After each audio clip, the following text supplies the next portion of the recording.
لا حول ولا قوة إلا بالله العلي العظيم أعوذ بالله السميع العليم من الشيطان اللعين الرجيم بسم الله الرحمن الرحيم الحمد لله رب العالمين الحمد لله الذي هدانا لهذا وما كنا لنهتدي لولا أن هدانا الله لقد جاءت رسول ربنا بالحق الصلاة والسلام والتحية والإكرام على سيد الأنبياء والمرسلين خاتم النبيين طه وياسين شفیع المذنبین امام الحرمین والقبلتین وسیلتنا فی الدارین صاحب کعبہ و قوسین جد الحسن والحسین محبوب رب المشرقین و رب المغربین مولانا و مولا الثقلین سیدنا و نبینا و شفیعنا و طبیبنا و حبیبنا و کریمنا و امامنا و ملجانا و مغیثنا و اولنا و اوسطنا و آخرنا و کلنا حضور جناب ابو القاسم احمد مجتبی محمد مصطفیٰ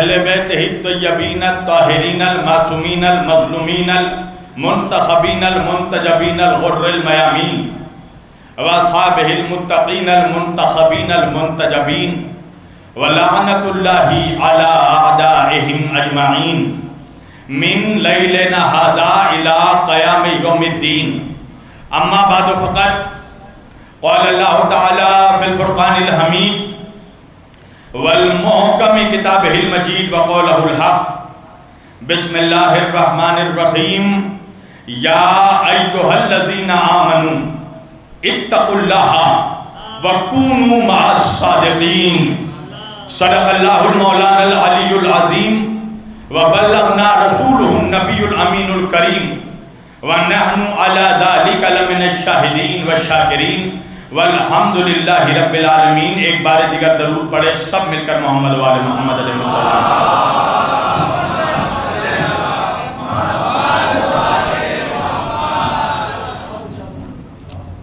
ایک اور بلند ترین صلوات پڑھے سب مل کر محمد و آل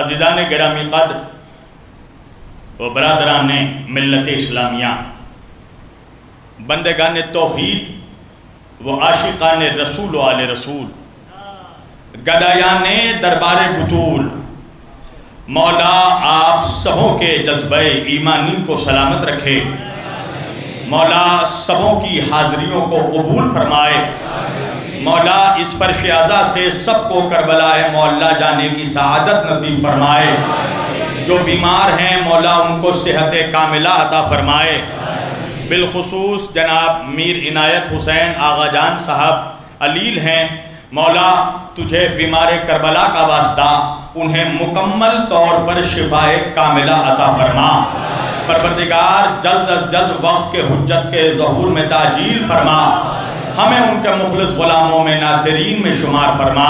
ایک بلند آواز سے صلوات پڑھے سب مل کر محمد و آل محمد۔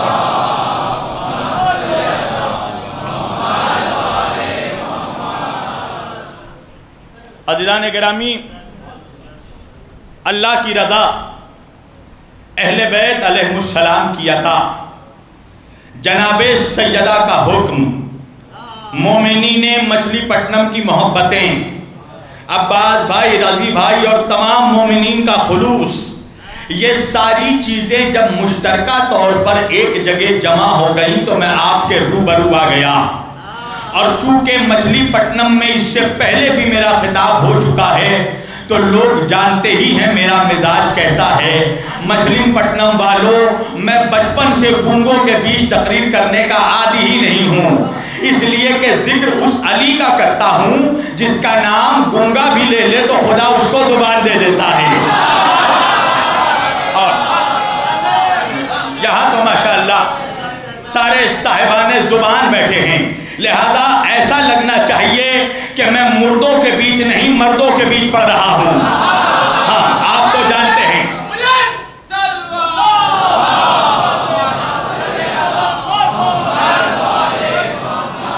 آپ تو جانتے ہی ہیں میرا مزاج کیا ہے.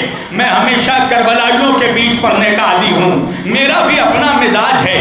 میں تقریر ہمیشہ کربلائیوں کے بیچ کرتا ہوں اور مولائیوں کے بیچ نہیں کرتا. ماشاءاللہ یہاں تو سارے کربلائی موجود ہیں.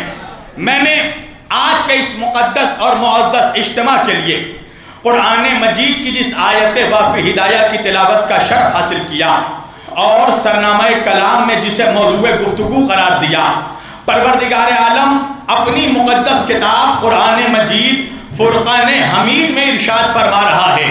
اللہ کہہ رہا ہے بسم اللہ الرحمن الرحیم یا ایھا الذین آمنوا. توجہ کرنا مچھلی پٹنم والوں، اللہ کہہ رہا ہے یا ایھا الذین آمنوا، اے ایمان والو، اے ایمان والو.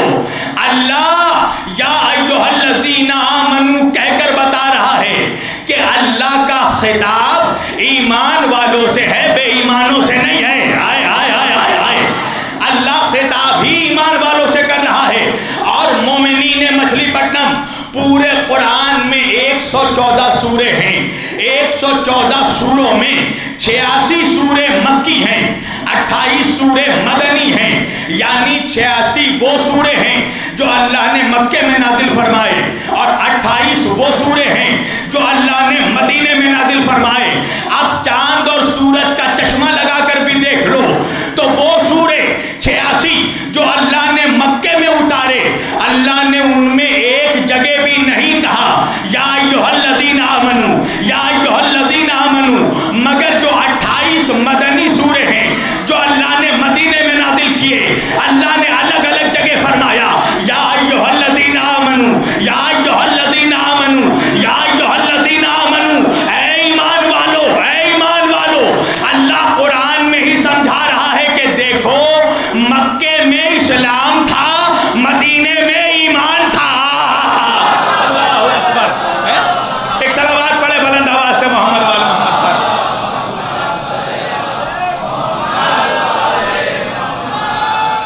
سب مل کر ماشاءاللہ مولائی نعرہ، سارے علی والے. اللہ قرآن میں ہی سمجھا رہا ہے کہ دیکھو مکے میں اسلام تھا، مدینے میں ایمان تھا.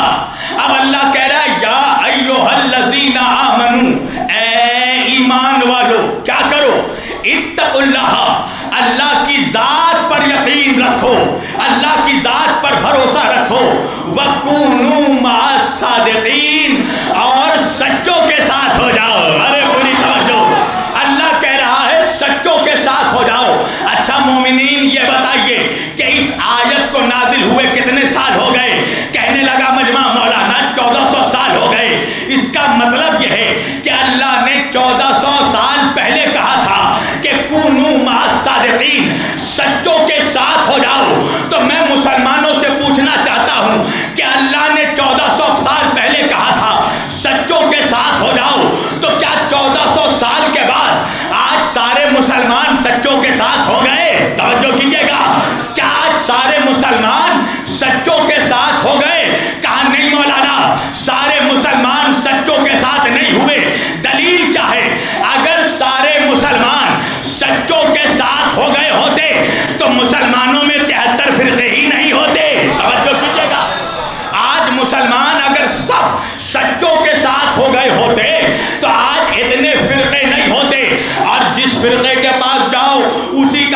نبی جنت کی ٹوکری لیے بیٹھا ہے، توجہ کیجئے گا، تو سب کہہ رہے ہیں کہ ہم سب جنتی ہیں، تو دلیل یہ ہے کہ سب سچوں کے ساتھ نہیں ہوئے، اگر سب سچوں کے ساتھ ہو گئے ہوتے تو آج مسلمانوں میں 73 فرقے نہیں ہوتے، اور یہ تو 1400 برس پہلے میرے نبی نے فرما دیا تھا، ستفترق امت، میرے آقا نے فرمایا کہ دیکھو میرے بعد میری امت فرقوں میں بڑھ جائے گی۔ اچھا، سارے فرقے والے کہہ رہے ہیں سب جنتی، اور میرا نبی کہہ رہا فرقتن کلہم فی النار، سب جہنمی، توجہ کیجئے گا، تو سب کہہ رہے ہیں سب جنتی اور نبی کہہ رہے ہیں سب جہنمی، فرقتن کلہم فی النار، میرا نبی فرماتا ہے سارے فرقے جہنم میں جائیں گے الا ملۃ واحدہ، سوائے ایک فرقے کے جو نجات پائے گا، سوائے ایک فرقے کے جو جنت میں جائے گا۔ تو اب میرے نوجوانوں کو حق ہے کہ وہ مجھ سے پوچھے کہ مولانا وہ ایک کون ہے جو جنت میں جائے گا؟ تو میں نے کہا میری جان میں یہ تو نہیں بتاؤں گا کہ وہ ایک کون ہے جو جنت میں جائیں گے، مگر یہ ضرور بتاؤں گا کہ وہ 72 کون ہے جو جہنم میں جائیں گے۔ پوری توجہ، اب میرا نوجوان پوچھنے لگا مولانا وہ 72 کون ہے جو جہنم میں جائیں گے؟ تو جواب یاد رکھنا، وہ 72 جو جہنم میں جائیں گے وہ ہوں گے جن کو 72 کی معرفت نہیں ہوگی۔ اللہ اکبر۔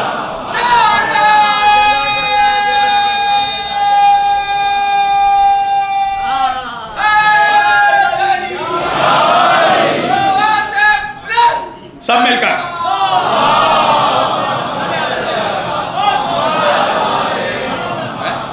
توجہ، میں یہ تو نہیں بتاؤں گا کہ وہ ایک کون ہے جو جنت میں جائیں گے، مگر یہ ضرور بتاؤں گا کہ وہ 72 کون ہے جو جہنم میں جائیں گے۔ وہ 72 جو جہنم میں جائیں گے وہ ہوں گے جن کو 72 کی معرفت نہیں ہوگی۔ توجہ، تو اسی لیے اللہ قرآن میں کہہ رہا ہے وَكُونُوا مَعَ الصَّادِقِينَ، سچوں کے ساتھ ہو جاؤ۔ تو میرا نوجوان کہنے لگا مولانا سچے کون ہیں؟ تو میں نے کہا میری جان اگر یہ پہچاننا ہے کہ سچے کون ہیں تو پہلے یہ پہچانو کہ جھوٹے کون ہیں۔ ارے پوری توجہ، اگر یہ پہچاننا ہے کہ سچے کون ہیں تو پہلے یہ پہچاننا ہوگا کہ جھوٹے کون ہیں۔ علماء موجود ہیں، پوچھو کیا تاریخ اسلام میں کوئی ایسا واقعہ بھی ہے، کوئی ایسا معرکہ بھی ہے، کوئی ایسا میدان ہے جہاں سارے جھوٹے آ کر ایک ساتھ جمع ہو گئے ہو؟ توجہ، تو جہاں سارے جھوٹے آ کر جمع ہو گئے ہوں گے تو اب ان کے مقابلے پہ جو بھی نکلا ہوگا وہ سچا ہوگا۔ اللہ اکبر، جو بھی جھوٹوں کے مقابلے پر نکلے ہوں گے وہی سچے ہوں گے۔ تو آواز آئی ہاں مولانا ایک واقعہ ہے جسے واقعہ مباہلہ کہتے ہیں، ایک میدان ہے جسے میدان مباہلہ کہتے ہیں۔ ہوا کیا کہ عیسائی پادری رہنے والے کہاں کے تھے؟ نجران۔ عرب میں ایک جگہ ہے نجران، جیسے ہندوستان میں ایک جگہ ہے مچھلی پٹنم، تو مچھلی پٹنم میں رہتے ہیں مومنین، نجران میں رہتے تھے عیسائی۔ تو عیسائیوں کے پادری میرے نبی کے پاس آئے بحث کرنے۔ کس بات پر بحث؟ عیسائیوں کا عقیدہ ہے کہ عیسائی ابن اللہ ہیں، اللہ کے بیٹے۔ اسلام کا عقیدہ ہے کہ عیسیٰ عبداللہ ہیں، اللہ کے بندے، نبی اللہ ہے، اللہ کے نبی۔ تو وہ لوگ آئے اور آنے کے بعد میرے نبی سے سوال کیا کہ اے مسلمانوں کے رسول بتائیے کہ آپ کس دلیل کی بنیاد پر عیسیٰ کو عبداللہ مانتے ہیں؟ تو سنو جوانوں، میرے نبی نے پہلے جواب نہیں دیا، میرے نبی نے کاؤنٹر سوال کر دیا۔ ارے توجہ کرنا، یہ فن مناظرہ کا قاعدہ ہے کہ دشمن کو جواب پہلے نہ دو، پہلے اس کے سوال کی دھجی اڑا دو۔ بھائی ہوتا یہی ہے نا کہ جب ہمارے جوانوں سے کوئی منحوس مفتی سوال کرتا ہے کہ یہ آزاداری کہاں سے آئی، یہ تازیہ داری کہاں سے آئی، یہ علم کہاں سے آیا، یہ جلوس کہاں سے آیا، یہ فرش اعضا کہاں سے آیا، یہ تابوت کہاں سے آیا، یہ ماتم کہاں سے آیا، یہ سبیل کہاں سے آیا، تو میرا نوجوان پہلے جواب دینے لگتا ہے۔ جوانوں پہلے جواب نہ دینا، پہلے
سے پوچھتا ہے, بعد میں اقرار کرنے والوں سے پوچھا جائے گا. توجہ, تو اللہ کہہ رہا وَكُونُوا مَعَ الصَّادِقِينَ, سچوں کے ساتھ ہو جاؤ. جزاک اللہ. تو آئے یہ پادری میرے نبی کے پاس بحث کرنے, یہ بتائیے آپ کس دلیل پر عیسیٰ علیہ السلام کو عبداللہ مانتے ہیں؟ تو میرے نبی نے پہلے جواب نہیں دیا, کاؤنٹر سوال کیا, کہا پہلے تم یہ بتاؤ کہ تم کس دلیل پر عیسیٰ کو ابن اللہ مانتے ہو, اللہ کا بیٹا مانتے ہو؟ تو عیسائی پادری کہنے لگے کیونکہ عیسیٰ بغیر باپ کے پیدا ہوئے اس لیے اللہ کے بیٹے ہیں. تو میرے نبی نے کہا کہ اگر اس دلیل پر تم عیسیٰ کو اللہ کا بیٹا مانتے ہو کہ وہ بغیر باپ کے پیدا ہوئے, تو تمہیں تو چاہیے کہ پہلے آدم کو اللہ کا بیٹا مانو, اس لیے کہ وہ بغیر باپ اور بغیر ماں کے پیدا ہوئے. اللہ اکبر. مگر کہتے ہیں نا جوانوں, جو ضد پر آ جائے, جو ضد پر آ جائے کہ ہم سے بڑا کوئی عالم نہیں, اب چاہے اس کو جتنی دلیل دو وہ مانے گا نہیں, وہ حجت پہ حجت کیا جائے گا. اب میرے نبی دلیل پہ دلیل دے رہے ہیں, یہ ماننے کو تیار نہیں ہیں. بھائی وجہ ہے نا, اچھا جو بیچارہ سویا ہوا ہے اس کے آنکھوں میں آپ ایک گلاس پانی ڈالیں فوراً اٹھ جائے گا, مگر جو منحوس مٹیا کے لیتا ہے ہائے ہائے ہائے ہائے ہائے, اس پہ بالٹی بالٹی پانی ڈالو نہیں اٹھنے والا. تو یہ منحوس مٹیائے ہوئے تھے, نبی دلیل پہ دلیل دے رہے ہیں, یہ ماننے کو تیار نہیں. 3 دنوں تک بحث چلتی رہی. میرے نبی نے کبھی توریت سے دلیل دی, کبھی زبور سے دلیل دی, کبھی انجیل سے دلیل دی, کبھی قرآن سے دلیل دیا, کبھی عقل سے دلیل دیا, انہوں نے مانا نہیں. آخر اللہ کی قدرت کو جلال آیا.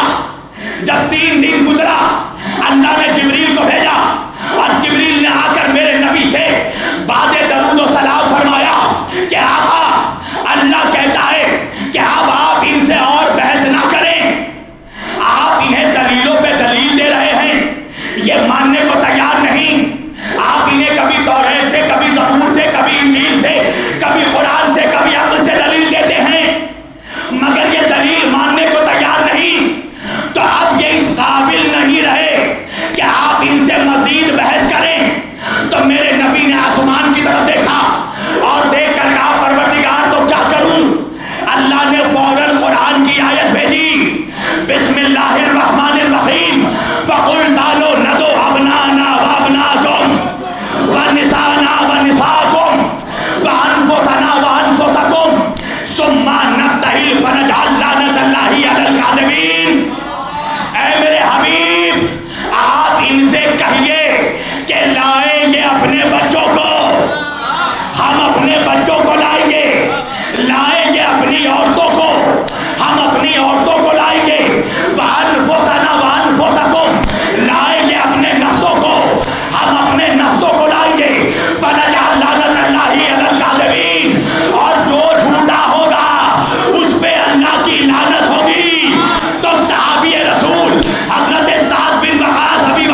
کر.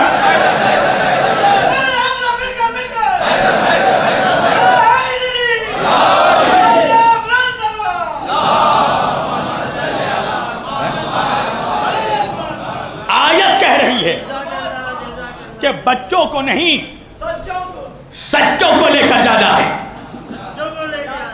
اب آگے بڑھی آیت. وَالنِّسَانَا وَالنِّسَاكُمْ, لاؤ تم اپنی عورتوں کو. ہم اپنی عورتوں کو لائیں گے. ارے مولا سلامت رکھے, انہی دیوانوں نے تو بہتوں منحوسوں کا جینا حرام کر رکھا ہے. توجہ, یہ علی کے دیوانے ہیں. علی کا دیوانہ بھی دانا ہوتا ہے. نسانا و نساکم, لاؤ تم اپنی عورتوں کو, ہم اپنی عورتوں کو لائیں گے. اچھا, آیت میں بیٹی کا جملہ نہیں ہے. جو پہنچ گئے ان کو میرا سلام. وجہ یہ ہے کہ اگر اللہ آیت میں بیٹی کہتا تو بعد میں کوئی منحوس ملا کہہ دیتا کہ جانا تو اور بھی عورتیں چاہتی تھیں مگر آیت میں گنجائش نہیں تھی. اللہ نے کہا نسانا, لاؤ تم اپنی عورتوں کو. تو عورت میں ماں بھی آ گئی, بہن بھی آ گئی, بیٹی بھی آ گئی, بیوی بھی آ گئی. تاریخ اسلام کے مورخوں نے لکھا کہ کم از کم نبی کی 11 بیویاں گھر میں موجود تھیں, مگر جب بات عورت کی آئی تو کس کو لیا؟ فاطمہ, زہرا, صدیقۃ الکبریٰ.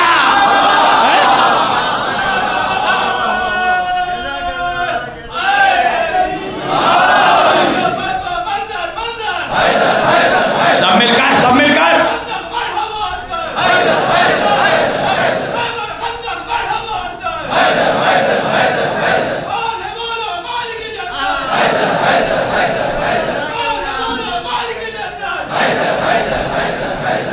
سب مل کر دونوں ہاتھ بلند کر کے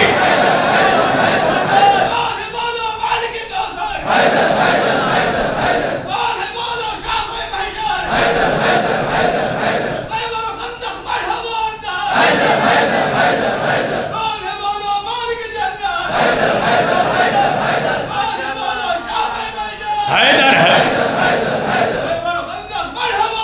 حیدر. دونوں ہاتھ اٹھا کر مولائی نعرہ.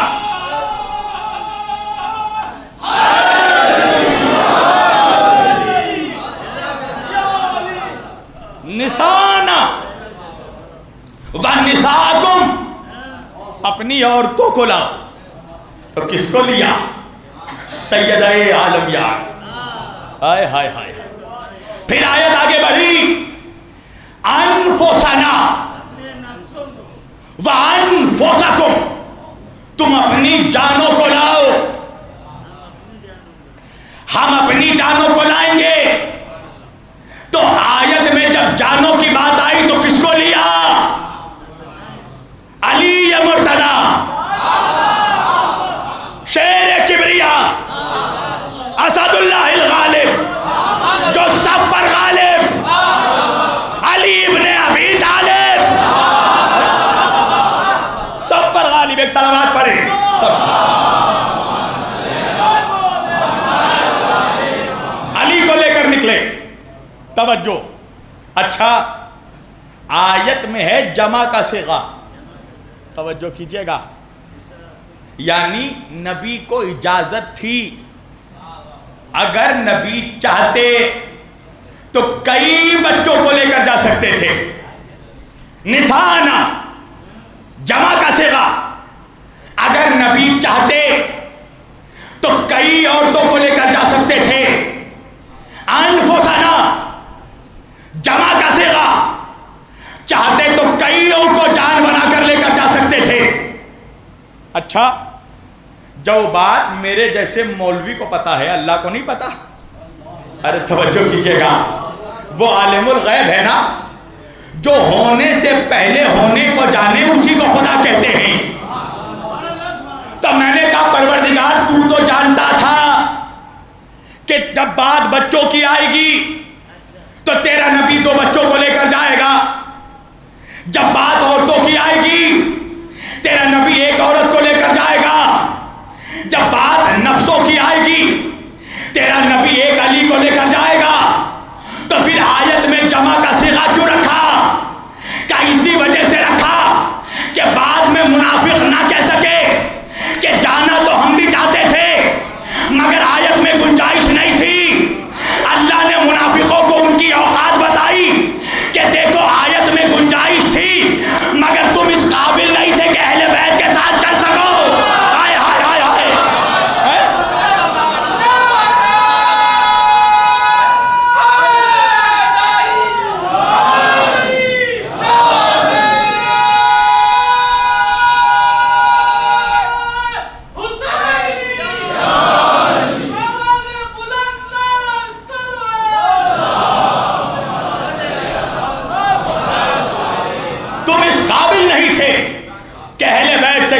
شانہ ملا کر چل سکو.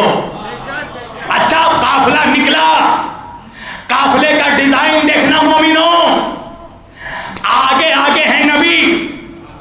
نبی کی انگلی پکڑے ہیں امام حسن. نبی کے گود میں ہے امام حسین. نبی کے پیچھے ہے فاطمہ زہرا. فاطمہ زہرا کے پیچھے ہے علی مرتضیٰ. ارے نہیں پہنچا مچھلی پٹم جملہ بدل کر کہہ دوں. آگے آگے ہے نبیوں کا سردار. انگلی پکڑے ہے جنت کا سردار. گود میں ہے شہیدوں کا سردار. نبی کے پیچھے ہے عورتوں کی سردار. فاطمہ کے پیچھے ہے ولیوں کا سردار. ہائے ہائے ہائے.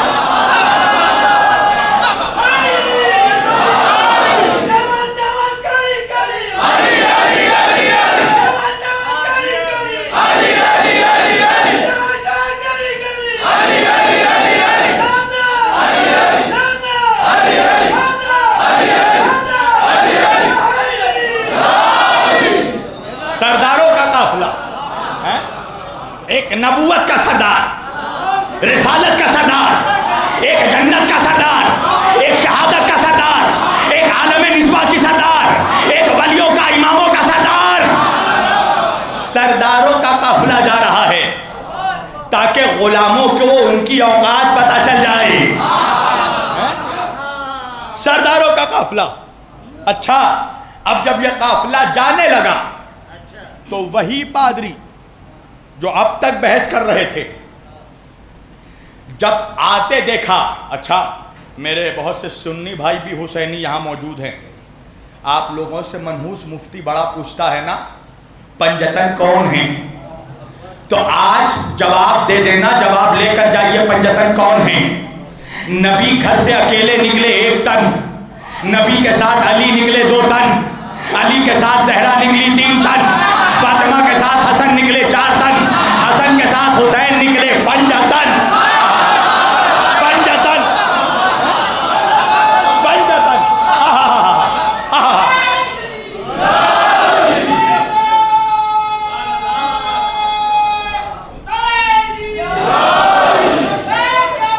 سب مل کر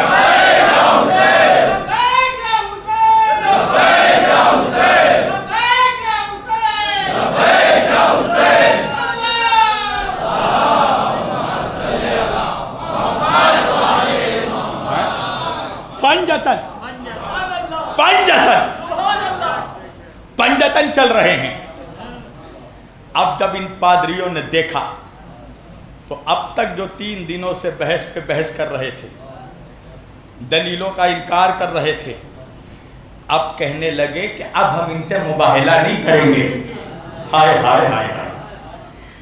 چیلوں نے کہا کہ اب تک تو خوب بحث کر رہے تھے, 3 دنوں سے مسلمانوں کے رسول دلیل پہ دلیل دے رہے تھے, کبھی توریت سے, زبور سے, انجیل سے, قرآن سے, عقل سے, منطق سے, ہر زاویے سے دلیل دے رہے تھے. تم ماننے کو تیار نہیں تھے. آج کیا ہو گیا کہ مباہلہ شروع ہونے سے پہلے سرنڈر ہو گئے. ایک بات تو سمجھ میں آئی مچھلی پٹنم والوں کہ کچھ ایسے بھی استاد ہیں جو منحوس چیلوں کے اکسانے پر اکسا جاتے ہیں. مگر یہ بے وقوف نہیں تھے, یہ چالاک تھے. انہوں نے کہا نہیں,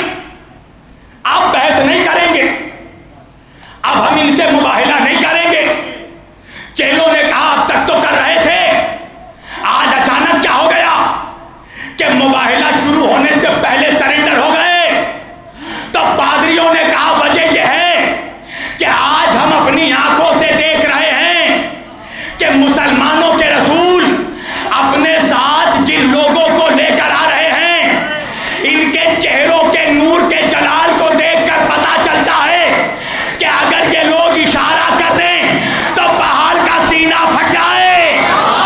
افسوس تو یہی ہے کہ پادری سمجھ گیا، مولوی اب تک نہیں سمجھا۔ ایک صلوات پڑھے محمد و آل محمد پر۔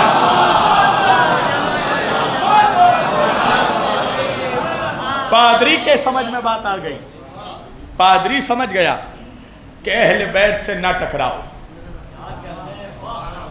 سب کے مقابلے پہ نکلنا، ان 5 کے مقابلے پہ نہ نکلنا۔ یہ سمجھ گئے، کیوں؟ اس لیے کہ یہ آیت کے تیور دیکھ رہے تھے۔ آیت کہہ رہی تھی فَنَجْعَلْ لَعْنَةَ اللَّهِ عَلَى الْكَاذِبِينَ، جو جھوٹا ہوگا اس پہ لعنت برسے گی اللہ کی۔ توجہ۔ اچھا تو کیا کیا ان لوگوں نے؟ سرنڈر ہو گئے۔ اب علماء بیٹھے ہیں، سرنڈر ہو گئے نا، سرنڈر ہو گئے تو لعنت سے بچ گئے۔ ہائے ہائے ہائے، اہل بیت کے مقابلے پہ سرنڈر ہو گئے تو لعنت سے بچ گئے، علی کے مقابلے سرنڈر ہو گئے تو لعنت سے بچ گئے، فاطمہ کے مقابلے سرنڈر ہو گئے لعنت سے بچ گئے۔ اچھا اگر نہ کیا ہوتا سرنڈر اور آ جاتے مباہلے میں، مقابلے میں، تو کیا ہوتا؟ کہ لعنت برستی۔ ارے پوری توجہ کرنا، لعنت ایسی ویسی نہیں ہوتی، نسلوں کو تباہ کر دیتی ہے۔ لعنت برستی کیا ہوتا؟ انسان کے چہرے مسخ ہو جاتے۔ توجہ، انسانوں کے چہرے کتوں میں تبدیل ہو جاتے۔ یہ میں صرف باباہی کے لیے نہیں پڑھ رہا ہوں، آپ یہ نہ سمجھے کہ صرف آپ سے بابا لینے کے لیے پڑھ رہا ہوں، میں حقیقت بیان کر رہا ہوں۔ ان کے چہرے حرام جانوروں میں تبدیل ہو جاتے، نسلوں میں انسان نہیں حرام جانور پیدا ہوتے۔ توجہ۔ اچھا چلو ایک دلیل دیتا ہوا چلوں، کوئی تاریخ میں دلیل ہے، دلیل دیتا چلوں۔ بابا خلیل احمد بنارسی کی ایک بہت مشہور کتاب ہے مولا اور مولویہ، پڑھی ہوگی آپ لوگوں نے شاید۔ اس میں ایک واقعہ لکھا ہے، کچھ واقعہ اور قول فیصل کہ قاتلان حسین کا انجام کیا ہوا۔ سنیے، ایک واقعہ بتاتا ہوں میں، ایک عجیب واقعہ لکھا ہے بابا خلیل احمد بنارسی نے۔ وہ لکھتے ہیں کہ کربلا میں ایک شخص تھا جس نے امام حسین علیہ السلام کو کوئی تکلیف نہیں دی، کوئی اذیت نہیں دی، نہ تلوار مارا، نہ تیر چلائے، نہ پتھر مارا، کچھ نہیں کیا۔ ایک کام اس نے کیا، کیا؟ جب امام حسین علیہ السلام پر ظلم ہو رہا تھا تو یہ دور سے دیکھ کر امام کو مسکرا رہا تھا۔ توجہ کیجئے گا، یعنی جب امام حسین پر ظلم ہو رہا تھا تو یہ دور سے دیکھ کر انجوائے کر رہا تھا، مسکرا رہا تھا۔ توجہ، کیا کچھ نہیں، صرف دیکھ کے مسکرا رہا تھا، خوش ہو رہا تھا۔ بابا خلیل احمد لکھتے ہیں کہ یہ رہنے والا کوفے کا تھا، اور کربلا کے بعد، واقعے کے بعد یہ اپنے گھر آیا، اور آنے کے بعد بستر پہ گیا، رات میں سویا تو نیند میں اس نے دیکھا کہ خواب میں رسول اللہ آئے ہیں، اور رسول اللہ نے آنے کے بعد اس کے چہرے پر تھوک دیا، اور جب یہ بستر سے اٹھا آئینہ دیکھا تو چہرہ خنزیر ہو چکا تھا، حرام جانور میں چہرہ بدل چکا تھا۔ سمجھ رہے ہیں آپ؟ یہ تو چھوٹی موٹی سزا ہے، سمجھ رہے ہیں؟ تو اگر یہ لوگ اہل بیت کے مقابلے پہ آ جاتے تو کتوں میں تبدیل ہو جاتے۔ نہیں، آپ کی خاموشی مجھے مجبور کر رہی ہے کہ کھول کر پڑھ دوں، اور میں تو یوں ہی کھولنے میں بدنام ہوں۔ چلو آج کھول کھول کر پڑھتا ہوں۔ ایک منظر دکھاتا ہوں جوانوں تمہیں، جنگ خندق ہے، پوری جنگ نہیں پڑھنی ہے، توجہ، کچھ اشارے کروں گا۔ جنگ خندق کیا ہے؟ دشمن کی تعداد بہت زیادہ ہے، لشکر اسلام مختصر ہے، مائنورٹی میں ہے، اقلیت میں ہے، قلیل ہے۔ حضرت سلمان فارسی نے سرور دو عالم سے کہا کہ آقا کیا یہ بہتر نہیں ہوتا کہ ان کے اور ہمارے درمیان خندق کھود دی جائے؟ خندق کس کو کہتے ہیں جوانوں؟ بڑے بڑے گڈھوں کو. ارے ماشاءاللہ مولا سلامت رکھے. یہی تو فرش ادا کا صدقہ ہے کہ بولنے سے پہلے میرا جوان پہنچ جاتا ہے. بڑے بڑے گڈھے کھود دیے جائے خندق. کیوں؟ تاکہ دشمن وہاں سے ادھر نہیں آ سکے. اچھا اب جو جملے تاریخ میں وہی پڑھوں گا میں. تاریخ لکھنے والوں نے لکھا مگر کسی دبلے پتلے آدمی نے ایک پتلی جگہ چھوڑ دی. ہائے ہائے ہائے. اب مجھ سے مت پوچھئے وہ پتلی جگہ کس نے چھوڑی، جا کر کتاب میں ڈھونڈ لیجئے گا، تاریخ طبری پڑھ لیجئے گا.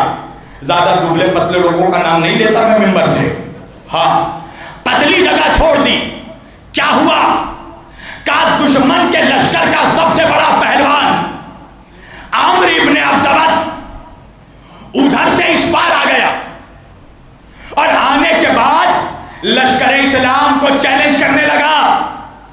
کہنے لگا مسلمانوں تمہارا یہ عقیدہ ہے کہ اگر میدان جہاد میں مر جاؤ تو شہید اور میدان جہاد میں دشمن کو مار دو تو غازی، اور دونوں صورتوں میں تم جنتی. دشمن کو مار دو تو بھی جنتی، میدان میں دشمن کے ہاتھوں مر جاؤ تو بھی جنتی. عمرو کہنے لگا آؤ میں تم سے جنت کا سودا کرنے آیا ہوں. میرے ہاتھوں مر کر شہید ہو جاؤ تب بھی جنت مل جائے گی، اور مجھے مار کر غازی بن جاؤ تب بھی جنت مل جائے گی. مگر کوئی نہیں اٹھا. تو اس نے کیا کیا؟ غصے میں آ کر میرا نبی جس خیمے میں تھا اس خیمے میں اس نے حملہ کیا. میرا نبی جس گھر میں تھا اس گھر پہ اس نے تلوار ماری. اندر سے میرا نبی نکلا. ایک صحابی بڑھا، سمجھ گئے نا، بڑھ کر کہنے لگا یا رسول اللہ عالم جاہلیت میں اس کے ساتھ ایک جنگ میں تھا. میں نے دیکھا کہ اس کے مقابلے پہ 1000 کا لشکر آیا. اس نے اپنے 2 ہاتھوں پر اونٹ کے بچوں کو اٹھایا اور 1000 کے لشکر پر غالب آ گیا. اتنا سننا تھا کہ میرے نبی کے جمال نما چہرے پر جلال آیا. میرے نبی نے مجمع کو دیکھا اور دیکھ کر کہا من لہذا القلب، کون ہے جو اس کتے کے مقابلے پہ جائے؟ اللہ اکبر. کون ہے جو اس کتے کے مقابلے پہ جائے؟ کون اٹھا؟ وہی اٹھا جو ہر جنگ میں اٹھتا تھا. ہائے ہائے ہائے ہائے ہائے. میرا مولا اٹھا. نبی نے کہا علی بیٹھو. دوسری مرتبہ نبی نے کہا من لہذا القلب، کون ہے جو اس کتے کے مقابلے پہ جائے؟ پھر علی اٹھے. نبی نے کہا علی بیٹھو. میں نے ہاتھ جوڑ کر عرض کیا یا رسول اللہ آپ کا اخلاق سارے جہان میں مشہور ہے. اللہ قرآن میں کہتا ہے لقد کان لکم فی رسول اللہ اسوۃ حسنہ. آپ کا کردار زمانے کے لیے اسوہ حسنہ ہے. آپ کا اخلاق خلق عظیم پر فائز ہے. تو یا رسول اللہ آج کیا ہو گیا کہ آپ عمرو کو کتا کہہ رہے ہیں؟ تو نبی نے کہا تم نے دیکھا نہیں اس نے آ کر میرے گھر پر حملہ کیا. نبی نے سمجھایا کہ دیکھو جب بھی جو بھی میرے گھر پر حملہ کرے سمجھنا کتا ہے.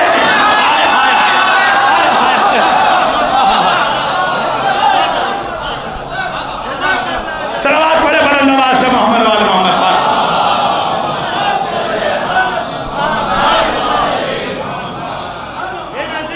نعروں کا بائیکاٹ تو نہیں ہے مچھلی پٹنم والوں؟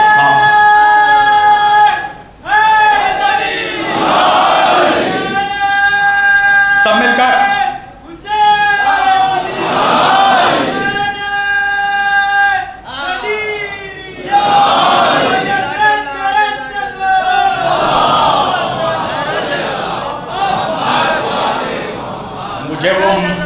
مجھے وہ مجلس سمجھ میں نہیں آتی جہاں علی کا نعرہ نہ لگے. اور اب نہیں لگاؤ گے جوانوں تو کب لگاؤ گے؟ یہ دور ابن زیاد کا نہیں ہے،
کہہ دیتا کہ وہ تو ہمیں چانس ہی نہیں ملا، ورنہ ہم بھی بتاتے کہ ہم عرب کے ٹیپو سلطان ہیں۔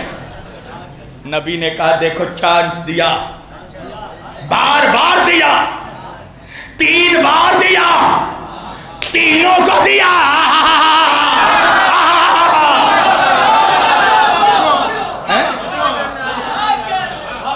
ارے جو پہنچ گئے وہ تو صلوات پڑھے سب مل کر۔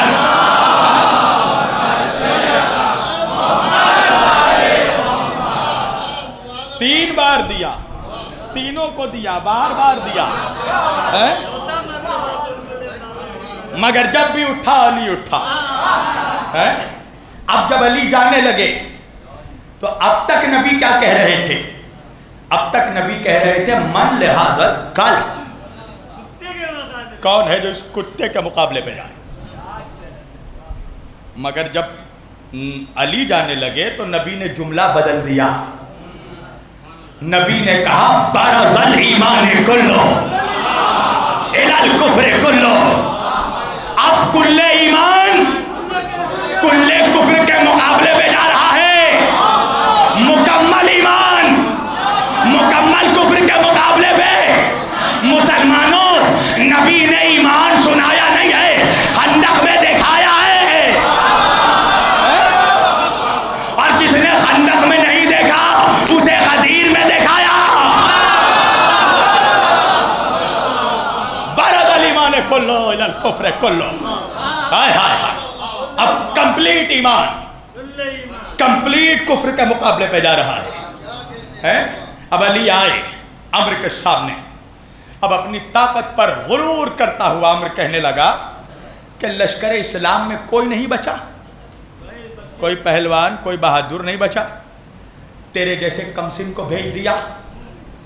علی نے کہا پہلے حملہ کر کے دیکھا۔ اس نے کہا نہیں، مجھے تیری جوانی پر ترس آتا ہے، اے جوان پہلے تو حملہ کر۔ علی کو کہا پہلے تو حملہ کر۔ میرے مولا نے ایک مرتبہ اس کے چہرے کو دیکھا اور دیکھ کر کہنے لگے اگر میں نے پہلے حملہ کر دیا تو پھر تو حملہ کر نہیں پائے گا، اس لیے کہ میں کسی اور ابو کا نہیں، میں ابو طالب کا بیٹا، ابو طالب ابو طالب ابو طالب کا بیٹا۔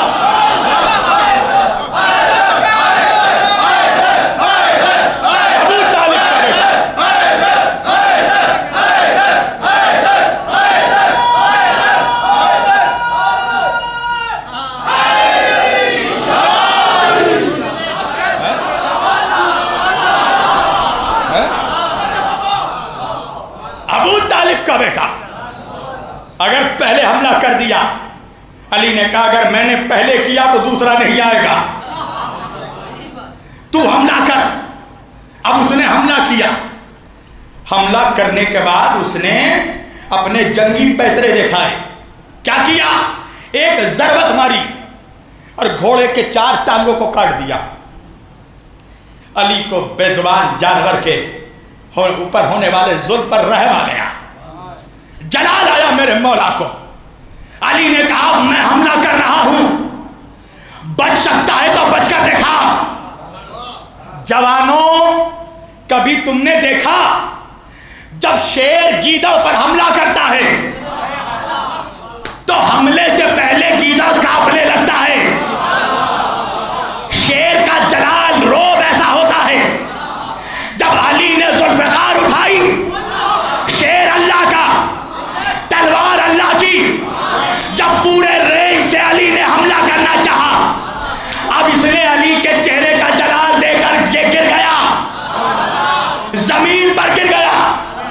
علی اس کے سینے پر سوار ہوئے۔ توجہ، اب پتہ ہے نا اس نے کیا کیا؟ منحوس نے مولا کے شان میں گستاخی کی۔ علی سینے سے اترے، اتر کر ٹہلنے لگے۔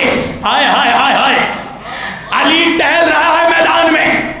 اب ٹہلنے کے بعد پھر حملہ کیا اور 2 حصوں میں عمر کو چیر دیا۔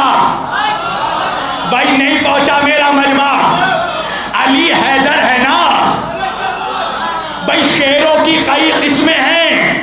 شیر اگر بیٹھ کر ہے تو اسد ہے، شیر شکار کو دیکھ رہا ہے تو زیغم ہے، شیر شکار کی طرف بڑھ رہا ہے تو زرغام ہے، شیر نے شکار پر حملہ کیا تو عباس ہے، شیر نے شکار کو چیر دیا تو حیدر. حیدر حیدر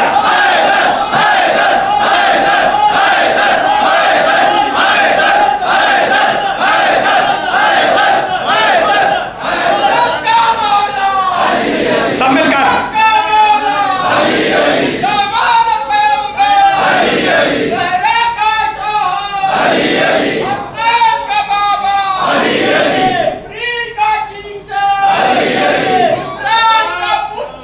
علی علی، جس کا مولا علی ہے. علی علی علی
علی کو دیکھا اللہ یاد آیا، علی کے کلام کو دیکھا کلیم اللہ یاد آیا، علی کے زہد کو دیکھا روح اللہ یاد آیا، علی کی خلت کو دیکھا خلیل اللہ یاد آیا، علی کے کلام علی کے کمال کو دیکھا رسول اللہ یاد آیا۔ کیا کہنے میرے مولا کے۔ اب علی ٹہلنے لگے اور ٹہلنے کے بعد پھر حملہ کیا، دشمن کو دو حصوں میں چیر دیا۔ توجہ، جنگ خندق فتح ہو گئی، کچھ منحوسوں کے چہرے اتر گئے، سمجھ گئے نا؟ نام مت پوچھنا، ممبروں سے منحوسوں کا نام نہیں لیا جاتا۔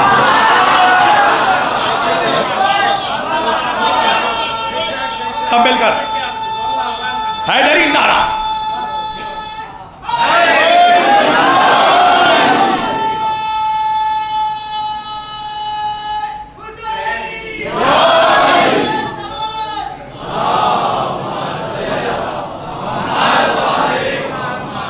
آئے نبی کے پاس شکایت لے کر۔ کیا شکایت؟ یا رسول اللہ، دیکھیے علی آج جنگ میں عجیب و غریب حرکت کر رہے تھے. نبی نے کہا کیا کیا علی نے؟ کہا یا رسول اللہ علی دشمن کے سینے پر چڑھ چکے تھے. علی کو چاہیے تھا وہی دشمن کو مار دیتے. پتا ہے علی نے کیا کیا؟ نبی نے کہا کیا کیا؟ علی سینے سے اتر کر ٹہلنے لگے. ٹہلنے کے بعد پھر حملہ کیا, پھر دشمن کو مارا. یا رسول اللہ ہمیں بڑی فکر ہو رہی تھی, ہم بڑے فکر مند تھے. اگر دشمن علی کے پیچھے سے حملہ کر دیتا بتائیے کیا ہوتا یا رسول اللہ؟ یہ تو کوئی سمجھداری نہیں ہوئی کہ جنگ کے میدان میں دشمن کے سینے سے اتر کے ٹہلا جائے. نبی نے ان لوگوں کا چہرہ دیکھا, دیکھ کر کہا حملہ علی نے کیا ہے, پوچھ مجھ سے رہے ہو. آئے آئے آئے آئے آئے, بلاؤ علی کو, بلاؤ علی کو, بلاؤ. عزیزان گرامی علی کو بلایا گیا. نبی نے علی کو دیکھا, علی نے نبی کو دیکھا.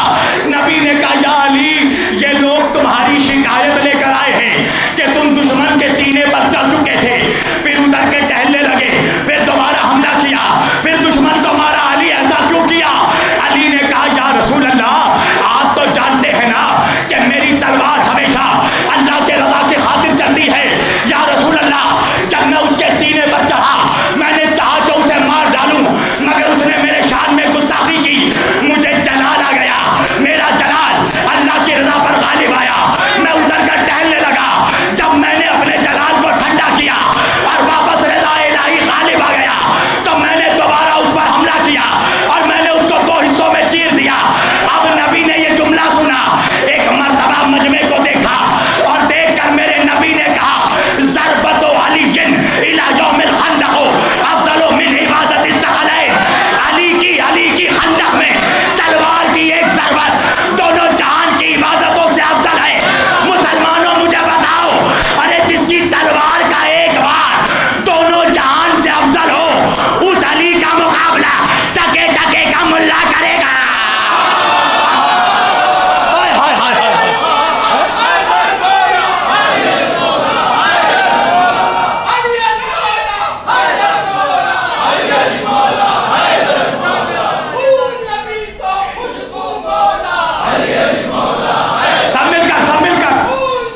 ساؤنڈ بڑھاؤ بھائی, ساؤنڈ بڑھاؤ.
جس کی تلوار کی ایک بار, ہاں میری جان اب ٹھیک ہے. مائک والا جو ہے نا چپکے سے سلو کرتا ہے, یہ سوچتا ہے شبیر وارسی کی تقریر میں کہیں میرا باکس نہ پھٹ جائے. میری تقریر سے باکس نہیں منافقوں کا کلیجہ پھٹ جاتا ہے.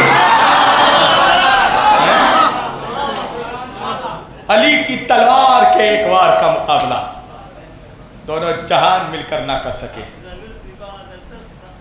یہ کوئی عام لوہا نہیں تھا ذوالفقار, لوہا نہیں, یہ دشمنوں پر فولاد تھا. دیکھو فرمائشیں کچھ ہیں مگر میرے پاس وقت نہیں ہے کہ میں زیادہ بیان کروں. سمجھدار ڈاکٹر وہی ہے جو مریض کو اتنا ہی ڈوز دے جتنا وہ برداشت کر سکے. ایک جملہ عرض کروں گا آپ شاید پہنچ جائیں. جب علی کی فولاد کی برابری دو جہان مل کر نہ کر سکے تو علی کی اولاد کی برابری. میں بتاؤں علی کے دو اولادوں کو بتاؤں, ایک وہ ہے جسے دیکھ کر یہ لگا کہ علی آ گیا. نہیں پہنچا میرا مجمع. عباس کو دیکھ کر ایسا لگا کہ علی آ گیا. زینب کو سن کر ایسا لگا کہ علی آ گیا.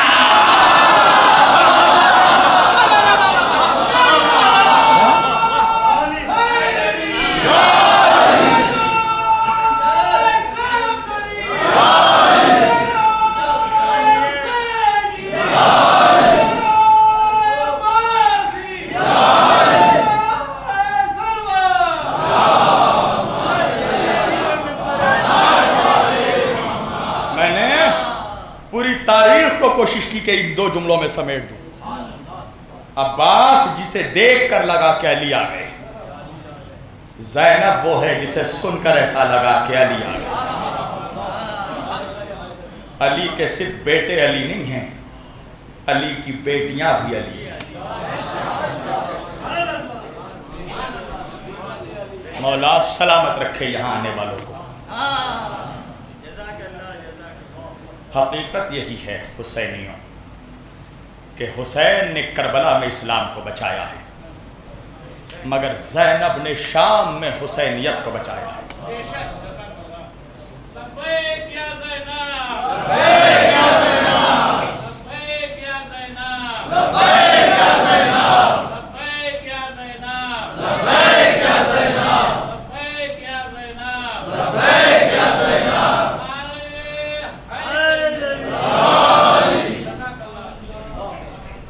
حسینیت کو بچایا. قسم خدا کی اگر زینب نہ ہوتی تو دربار شام میں کون تھا جو حسینیت کا دفاع کرتا؟ کس نے بتایا اس بے غیرت کو کہ تو تخت میں بیٹھ کر بھی ذلیل ہے, ہم زنجیر پہن کر بھی عزت دار ہیں, ہم زنجیر پہن کر بھی عزت دار ہیں. عزادارو, ام المصائب, مصائب کی ماں, ہائے ہائے. عزادارو, یہ صدقہ ہے زینب کبریٰ کا کہ ہم آج فرش عزا پہ بیٹھے ہوئے. عزادارو,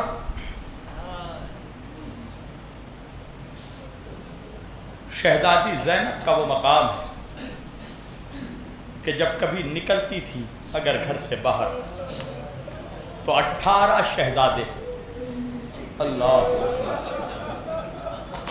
جس کے گرد پہرا دیے ہو, عباس جس کے سامنے زانو ٹیک کر بیٹھا ہو.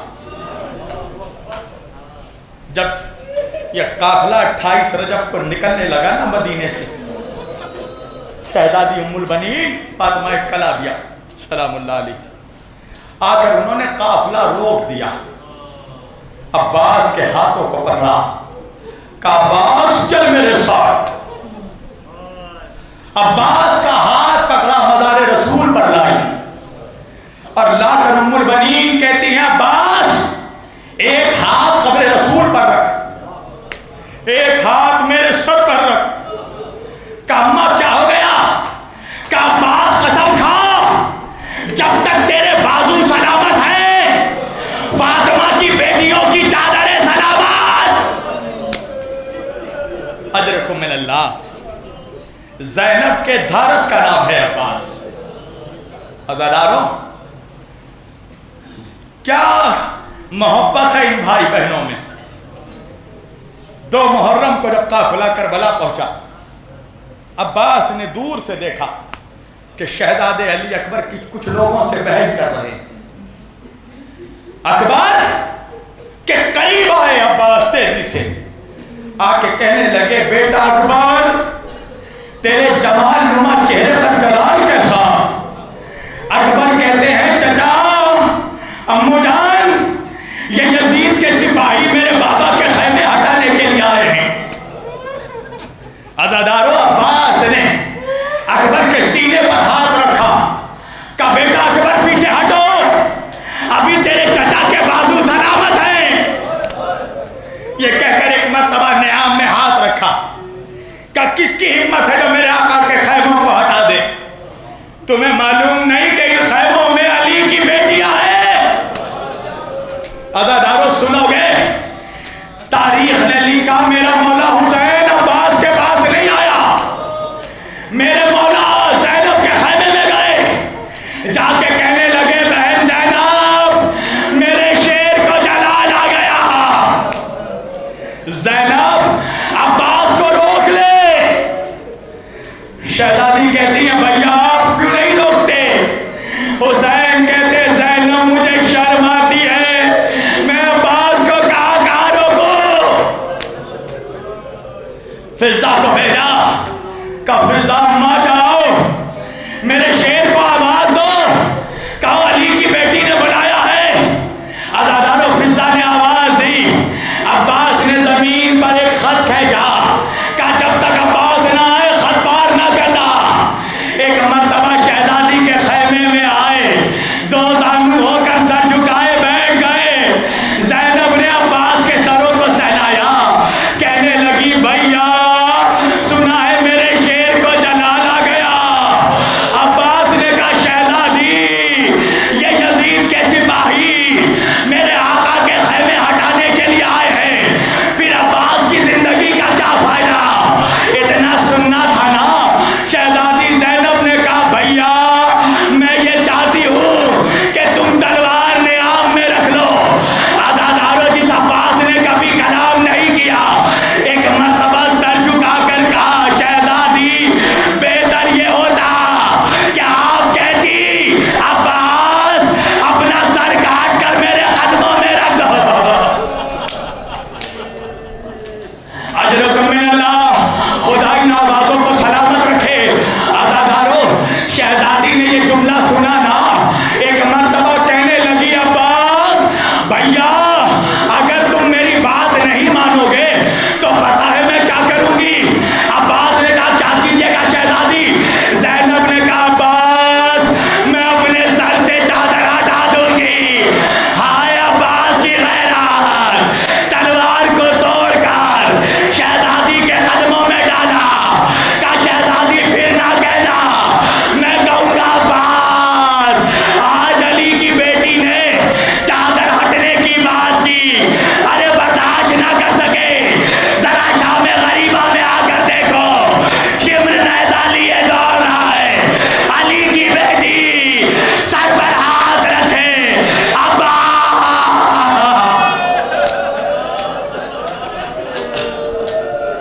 اجرکم من اللہ، خدا آپ کو کوئی غم نہ دے سوائے غم سید الشہداء کے۔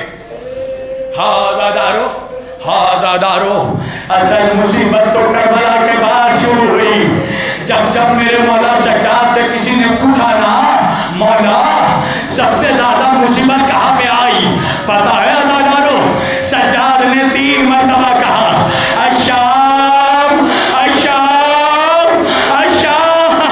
پوچھنے والے نے پوچھا مولا آپ کے بابا کے گلے میں خنجر کربلا میں چلا، آپ کے بھیا اکبر کے سینے پر بالا کربلا میں لگا، آپ کے چچا کے بازو کربلا میں تقسیم ہوئے، آقا شام میں کیا ہوا؟ سجاد نے کہا منحال تو نے انصاف نہیں کیا، ارے سر کٹانا ہماری میراث ہے، تیر کھانا ہماری میراث ہے، مگر ماں بہنوں کا پھوپھیوں کا پسے گردان ہاتھ بندھے دربار میں جانا۔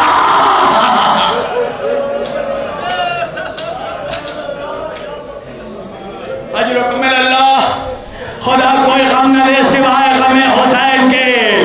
منال نے پوچھا مولا شام میں کیا ہوا؟ سنو گے عزادارو سجاد تڑپ گئے، کہنے لگے سنو گے منال جب شام کے بازار میں ہمارا قافلہ پہنچا نا، ایک منادی دینے والے نے ندا دی شام والوں باغیوں کا قافلہ آ گیا۔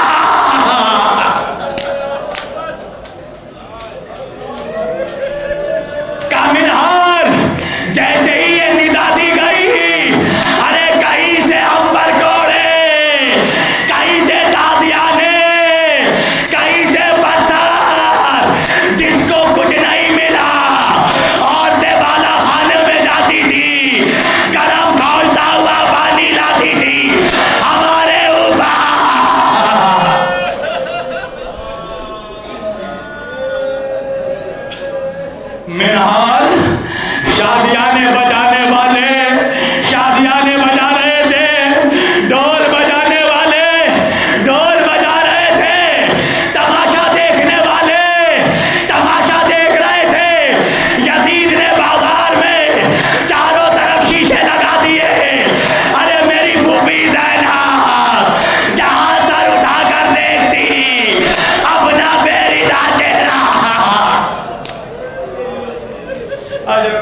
یزید کی بیوی ہند اس کی کنیز دوڑتی ہوئی اس کے پاس آئی، آ کر کہنے لگی ملکہ میں نے آج جیسے قیدی دیکھے ایسے قیدی میں نے کبھی نہیں دیکھے۔ ہند کہنے لگی یزید کے دربار میں تو روزانہ قیدی آتے ہیں۔ ایک سپاہی نے کہا آپ ملکہ ہے آپ تخت پر بیٹھیے۔ ہند کہنے لگی ارے مدینے کے قیدی زمین پر کھڑے رہے میں تخت پر بیٹھ جاؤں۔ اجرکم من اللہ۔ بس حضرات 2 منٹ میں نے مصائب تمام کر دیے، ورنہ یا تو تم نہ جاؤ گے یا میں نہ جاؤں گا۔ سنو گے ہند شہزادی زینب کے قریب آئی، حضرات سنو گے علی کی بیٹی نے بالوں سے اپنا چہرہ چھپا رکھا تھا۔ ایک مرتبہ ہند آئی، کہنے لگی آپ کہاں کی رہنے والی ہیں؟ شہزادی نے کہا ہم یثرب کے رہنے والے ہیں، ہم مدینے کے رہنے والے ہیں۔ ہند نے مدینے کا نام سنا نا، ایک مرتبہ کہنے لگی مدینے میں آپ کس محلے میں رہتی ہے؟ زینب نے کہا ہم محلہ بنی ہاشم کے رہنے والے ہیں۔ ہند نے محلہ بنی ہاشم کا نام سنا، کہنے لگی تب تو آپ میرے مولا کو جانتی ہوگی۔ زینب نے کہا تیرا مولا کون ہے؟ کہا نبی کا نواسا علی کا بیٹا حسین۔ ہاں دادارو رو لو، اللہ ان آوازوں کو سلامت رکھے۔ شہزادی اپنے رومال میں تمہارے آنسوؤں کو جگا دے۔ دادارو ایک مرتبہ حسین کا نام سنانا، شہزادی تڑپ گئی، کہنے لگی یہ بتا تو حسین کو کیسے جانتی ہے؟ ہند کہنے لگی پہلے مجھے یہ بتائیے آپ جانتی ہیں؟ شہزادی نے کہا میں بہت اچھے سے جانتی ہوں۔ ہند کہنے لگی جب آپ میرے مولا حسین کو جانتی ہیں تو آپ میری شہزادی کو بھی جانتی ہوگی۔ زینب نے کہا تیری شہزادی کا نام کیا ہے؟ ہند کہنے لگی میں اس غیر محرموں کے دربار میں اپنی شہزادی کا نام نہیں لے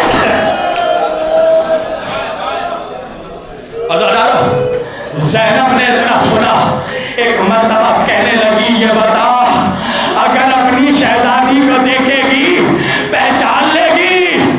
ہند نے کہا ہاں میں پہچان لوں گی، میں نے 3 سالوں تک علی کی بیٹی سے قرآن پڑھا ہے۔ زینب نے کہا ذرا میرے بالوں کو ہٹا۔ عزادارو زینب نے کہا دیکھ میرے ہاتھ بندھے ہیں تو دیکھ لے۔ ارے ہند نے دیکھا، زینب نے کہا پہچان میں ہی علی کی بیٹی۔ بس عزادارو 1 منٹ قیامت ہو گئی، مجلس میں نے تمام کر دیا۔ ایک مرتبہ ہند نے دیکھ کر کہا نہیں میں نہیں مان سکتی کہ آپ ہی میری شہزادی ہے، آپ ہی علی کی بیٹی ہے۔ اللہ علی کی بیٹیوں کے ساتھ ایسا سلوک نہیں ہو سکتا۔ زینب نے کہا یہ بتا میں تجھے کیا ثبوت دوں کہ تو یقین مان لے کہ میں ہی علی کی بیٹی ہوں؟ ہند کہنے لگی ایک ثبوت ہے۔ شہزادی نے کہا کیا ثبوت ہے؟ ہند نے کہا جب میں اپنی شہزادی سے قرآن پڑھتی تھی